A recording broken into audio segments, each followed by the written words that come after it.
Good morning students. मैं प्रशांत कुशवाहा आपका फिर से स्वागत करता हूं अपने चैनल पे। हम लोग ने कंपनी लॉ की सेकंड वीडियो के लिए आज दोबारा से वीडियो बना रहे हैं। जो हमने लास्ट टाइम छोड़ा था उसमें हमने तीन चीज़ों की बात कर ली थी। कैरेक्टरिस्टिक्स की बात करी थी, डेफिनेशन की, और उसके साथ टाइप्स की बात कर ली थी। आज जो हम बात करने वाले हैं वो बात करने वाले हैं किस तरीके से कंपनी को बनाया जा सकता है। कंपनी को बनाने की प्रोसेस क्या होती है। बेसिकली 4 स्टेप इसमें हम लोग को पढ़ाए जाते हैं। बहुत से बुक में आपको 3 स्टेप मिलेंगे, लेकिन अगर आप अच्छी बुक लिखोगे तो उसमें 4 स्टेप पाए जाते हैं। पहला जो होता है वो होता है प्रमोशन, दूसरा होता है रजिस्ट्रेशन या फिर इनकॉर्पोरेशन, थर्ड होता है कैपिटल सब्सक्रिप्शन, और फोर्थ होता है सर्टिफिकेट ऑफ कमेंसमेंट। ये 4 स्टेप पाई जाती हैं। इनमें भी एक डिस्टिंक्शन है जो मैं आपको आगे पढ़ाते पढ़ाते ही बता दूंगा। पहला जो इसमें आता है, फर्स्ट सबसे इंपॉर्टेंट जो स्टेप होता है वो होता है प्रमोशन। कंपनी को बनाने वाले जो लोग होते हैं उनको प्रमोटर बोलते हैं। बेसिकली जो हम पहले पढ़ चुके हैं फॉर्म ऑफ बिजनेस ऑर्गेनाइजेशन में, वहाँ पे बिजनेसमैन बोलते थे, यहाँ पे बिजनेसमैन जैसा कोई वर्ड नहीं होता है, यहाँ पर प्रमोटर होता है। Promoter is the prime liable person to form a particular business as a company. If you talk about a company, that means the promoter is the only person who think about the particular idea, that means the conceptualization of idea, and trying to form the company through the registration process. Once the registration will be completed, the promoter will be hand over the all business to the organization, to the management of the firm or the company. तो basically जो promoter होता है उसी के नाम पर इसका step पड़ा है जिसको बोलते हैं प्रमोशन। इसमें होता है क्या, पहले हम वो बात करेंगे। First of all we will go through with the definition of the promotion. It is defined the process of organising, planning and the finance of a business enterprise under the corporate firm. यानी कि business को बनाने के लिए जो planning, organising, जो जितनी चीज़ें आपकी लगती हैं मैनेजमेंट की, वो सारी चीज़ें कौन करता है? प्रमोटर करता है। और जिस प्रक्रिया में करता है उसको बोलते हैं प्रमोशन। बेसिकली इसमें किया क्या जाता है, promoter are those persons who thinks the conceptualisation of the idea, then they try to convert this concept into the reality. इसके लिए वो काम करते हैं। इसमें आता क्या क्या है, name of the company, the particular object of the company. Basically इसमें 2 इंपॉर्टेंट डॉक्यूमेंट्स भी आते हैं जिसको आप बहुत अच्छी तरीके से जानते होंगे, MOA और AOA। MOA means memorandum of association, जिसको चार्टर ऑफ द कंपनी भी बोलते हैं। सेकंड होता है AOA, जिसको बोलते हैं आर्टिकल ऑफ एसोसिएशन। ये 2 डॉक्यूमेंट भी इसी में आते हैं, plus whole registration process and preliminary contracts. ये सारी चीज़ें जब कंपनी के लिए तैयार हो जाती हैं और फिर उसके रजिस्ट्रेशन की प्रोसेस स्टार्ट की जाती है। प्रमोटर्स का काम ही यही होता है कि जब तक कंपनी रजिस्ट्रेशन नहीं हो जाता है तब तक उसको खड़ा करने का, उसका जितना भी ऑर्गेनाइजेशन करने का काम है वो सारा प्रमोटर्स का आता है। इसमें सबसे इंपॉर्टेंट जो आता है वो होते हैं प्रिलिमिनरी कॉन्ट्रैक्ट्स। कंपनी का नाम सोचना, कंपनी का काम, उसके लिए कहाँ कहाँ से रिसोर्सेज अवेलेबल होंगे, चाहे वो फाइनेंशियल रिसोर्सेज हों या दूसरे रिसोर्सेज हों, और उन सबके साथ में कॉन्ट्रैक्ट बनाना। इन कॉन्ट्रैक्ट्स को बोलते हैं प्रिलिमिनरी कॉन्ट्रैक्ट्स। इसमें सप्लायर के साथ कॉन्ट्रैक्ट होना basically one of the example. दूसरे लैंड एक्विजिशन है, उसके खरीदना, उसका बेचना, उसका एग्रीमेंट, ये सारी चीज़ें आपके प्रिलिमिनरी कॉन्ट्रैक्ट्स में आते हैं। सबसे इंपॉर्टेंट काम क्या होता है, सारे प्रिलिमिनरी कॉन्ट्रैक्ट्स के साथ में डायरेक्टर्स और बोर्ड ऑफ डायरेक्टर्स का चयन करना। ये काम भी यहीं पर प्रमोटर्स कर लेते हैं। प्रमोटर बेसिकली करते क्या है, क्वालिफिकेशन शेयर्स इशू करते हैं, और इन क्वालिफिकेशन शेयर्स के बेस पर ही आगे चल करके डायरेक्टर्स तय किए जाते हैं।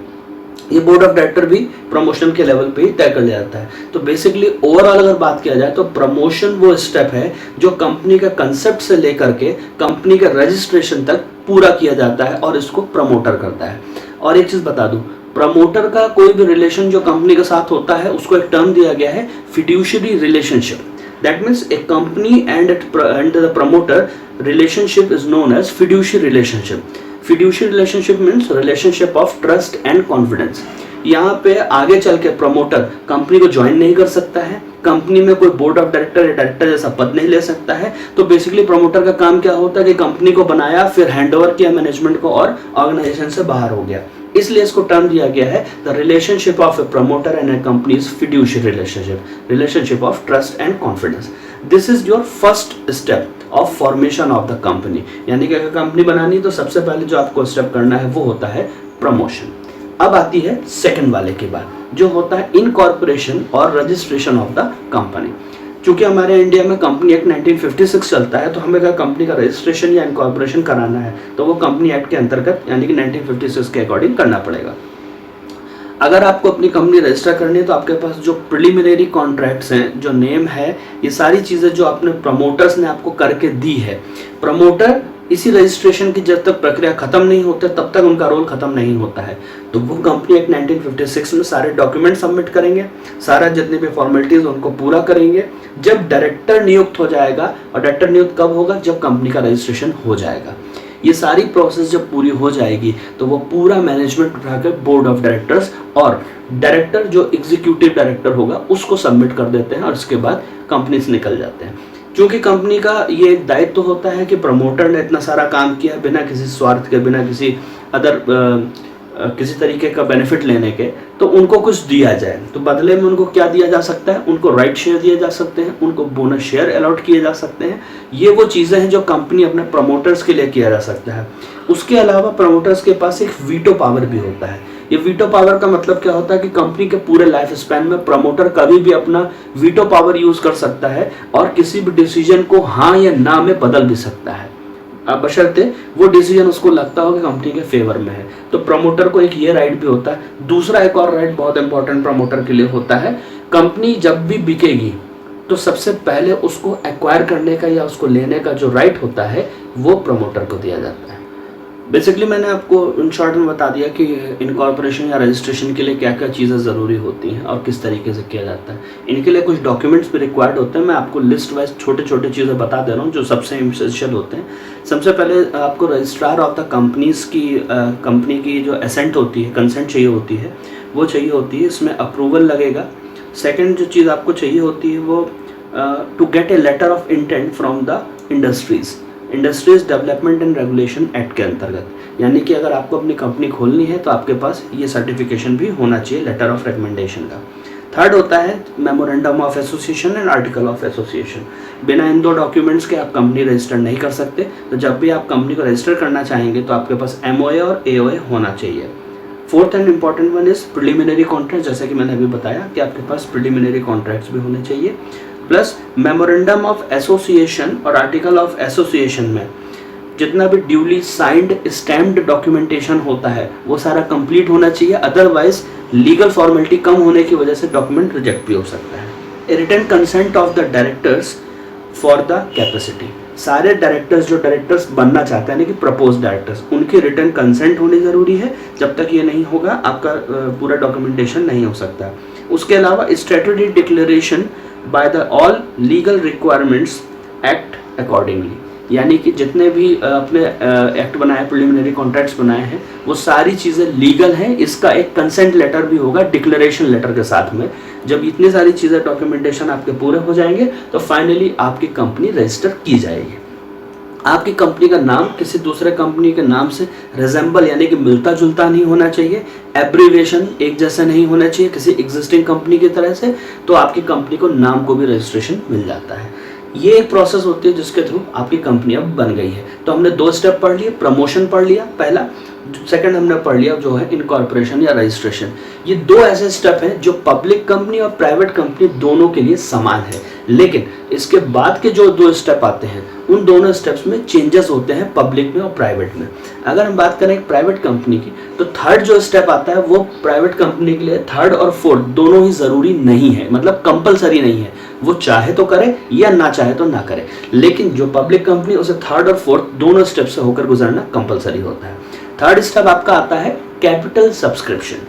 कैपिटल सब्सक्रिप्शन का मतलब क्या होता है? Capital means fundings and subscription मतलब चंदा होता है हिंदी में। कुल मिला के मतलब क्या होता है, जब कंपनी अगर नई है तो फर्स्ट टाइम जब IPO लाती है, इनिशियल पब्लिक ऑफर, यानी कि फर्स्ट टाइम शेयर इशू करती है, उसको बोलते हैं बेसिकली यहाँ पे कैपिटल सब्सक्रिप्शन। इसके थ्रू होता क्या है, कंपनी को अब बिजनेस करने के लिए पैसा चाहिए। भाई आपने सारे प्रिलिमिनरी कॉन्ट्रैक्ट्स कर लिए, सारी चीज़ें कर ली और कंपनी को इनकॉर्पोरेट कर लिया, लेकिन बिजनेस को चलाने के लिए आपके पास फंड होना चाहिए और फंड आपको पहले चाहिए। बिजनेस जब शुरू करना उसके जस्ट पहले। तो अब आप फंड कहाँ से लाओगे? तो उसके लिए सबसे इंपॉर्टेंट चीज़ होती है इनिशियल पब्लिक ऑफर, यानी कि जिसको हम प्रिलिमिनरी मार्केट्स में फर्स्ट टाइम फ्लोटिंग बोलते हैं। यहाँ पे हम शेयर इशू करते हैं पहली बार। ये एक प्राइवेट कंपनी के लिए कंपलसरी नहीं होता है, जबकि एक पब्लिक कंपनी को कंपलसरी ये प्रोग्राम करना होता है। और यहीं पर एक और नीड रिकग्नाइज होती है जिसको हम बोलते हैं इशू ऑफ प्रॉस्पेक्टस। कंपनी तब तक शेयर इशू नहीं कर सकती जब तक उसके पास प्रॉस्पेक्टस नहीं हो, और इसीलिए एक पब्लिक कंपनी का प्रॉस्पेक्टस इशू करना कंपलसरी है, जबकि एक प्राइवेट के लिए कंपलसरी नहीं है। एक प्राइवेट कंपनी चाहे तो इमीडिएटली अपना बिजनेस स्टार्ट कर सकती है आफ्टर सर्टिफिकेट ऑफ रजिस्ट्रेशन, यानी कि इनकॉर्पोरेशन। रीजन बिहाइंड, पैसा उसका खुद का होता है और उसको ओनरशिप मेंटेन करनी होती है। अगर मैं अपनी कंपनी में ओनरशिप मेंटेन करना चाहता हूँ एज ए प्राइवेट कंपनी, तो मेरा सबसे पहला रिस्पॉन्सिबिलिटी क्या है, शेयर मेजॉरिटी के मेरे पास होने चाहिए। और मेजॉरिटी शेयर होल्डर के लिए मैं क्या करूँगा, मेजॉरिटी शेयर्स खुद परचेस करूँगा ताकि मेरे पास ओनरशिप टाइटल रहे।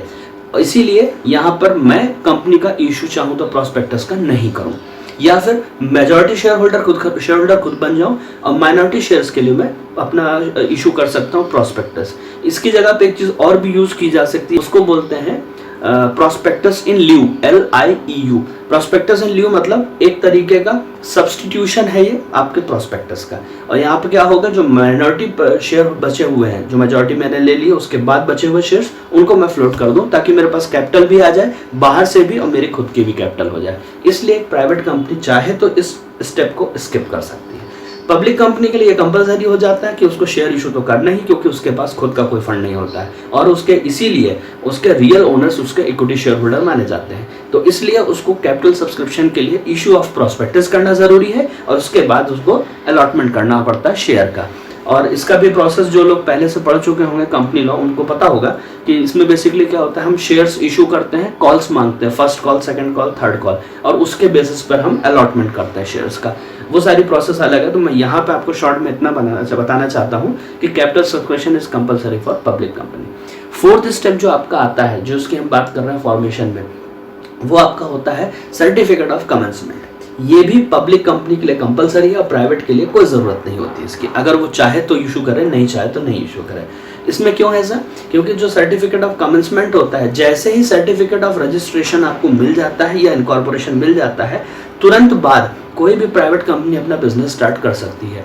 अगर कंपनी 1 साल तक, जिस दिन से रजिस्ट्रेशन हुआ है उसके भीतर कंपनी अपना बिजनेस स्टार्ट नहीं करती है, तो कंपनी को कंपलसरी वाइंडिंग अप का सामना करना पड़ता है। जबकि एक पब्लिक कंपनी क्या करती है, सर्टिफिकेट ऑफ कमेंसमेंट मिलने तक इंतजार करती है, यानी कि वो चारों स्टेप फॉलो करती है। और जिस दिन उसे सर्टिफिकेट ऑफ कमेंसमेंट मिलता है, हिंदी में इसको बोलते हैं व्यापार शुरू करने का सर्टिफिकेट। कमेंसमेंट मतलब व्यापार शुरू करना।